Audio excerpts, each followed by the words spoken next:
After the botanist hero's success in saving the Slavic theme park and preserving a rare plant in Eventide, it's time for a mountain climbing vacation with her niece. Her mistake? Going mountain climbing in the same region where the first game took place, an area she knows full well is packed with goblins, imps, and villainous magic. Naturally, they're attacked by an evil sorcerer, the niece is kidnapped, and it's up to the heroic botanist to rescue her, defeat the villain, and save a town, all before an evil ritual can be completed. But how did the hidden object criteria turn out? Not in the least. House of Fables can be relied upon to generate some of the most attractive and naturalistic hidden object scenes in the genre. With Eventide 2, they keep that reputation alive, offering screens that make perfect sense in context, yet provide considerable challenge. As with all botany and herbalist-themed titles, the developers have an almost unfair advantage, as searching for a certain type of plant in a field of wildflowers is always going to be a fantastic-looking hidden object scene. Whether players are combing through bushes for a few flowers, searching desks for keys, or digging into piles of equipment, everything looks gorgeous and is completely believable. It's a roughly 50-50 split this time.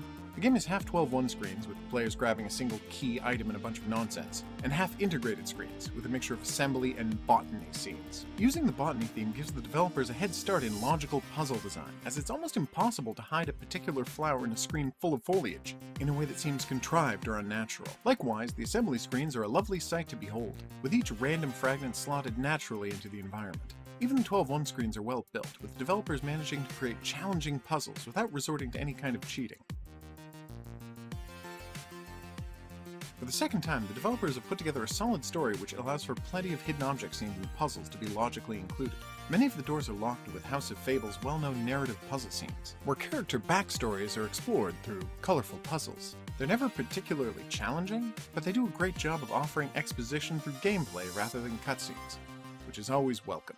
The game's setting offers perfect justification for strange keys, secret passages, and ornate locks, just as the focus on using herbal concoctions to help people offers good reason to go looking for hidden objects. The House of Fables obviously cares quite a bit about making their games as logical as possible to keep players from ever getting disconnected from the story, and once again, they've succeeded.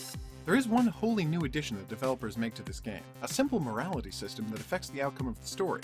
This isn't a new thing in games, of course, but it's the first time I've seen it employed in a hidden object adventure. There are 5 decision points in the game, and while none of them are exactly difficult moral choices, it's certainly satisfying to see how each of them pay off when the various characters return for the final showdown with the game's villain.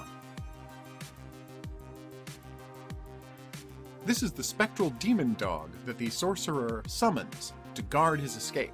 Despite being a supernatural creature, he can still be knocked out with a drugged stake. There isn't one, so no. Eventide 2 is a darker and more serious game than the previous entry in the series. There are still adorable imps, of course, but the game's plot revolves around a man trying to resurrect his dead wife, and manipulating the townspeople of his village by offering them contact with their own lost loved ones. The solid gameplay never undercuts the great story, making this the perfect example of a sequel that completely surpasses its predecessor. Eventide was already a great game, and Eventide 2 is an improvement in every way. This review is based on a copy of the game provided by the publishers. If you'd like to watch the playthrough that led to this review, swing by the Hidden Object Guru YouTube channel.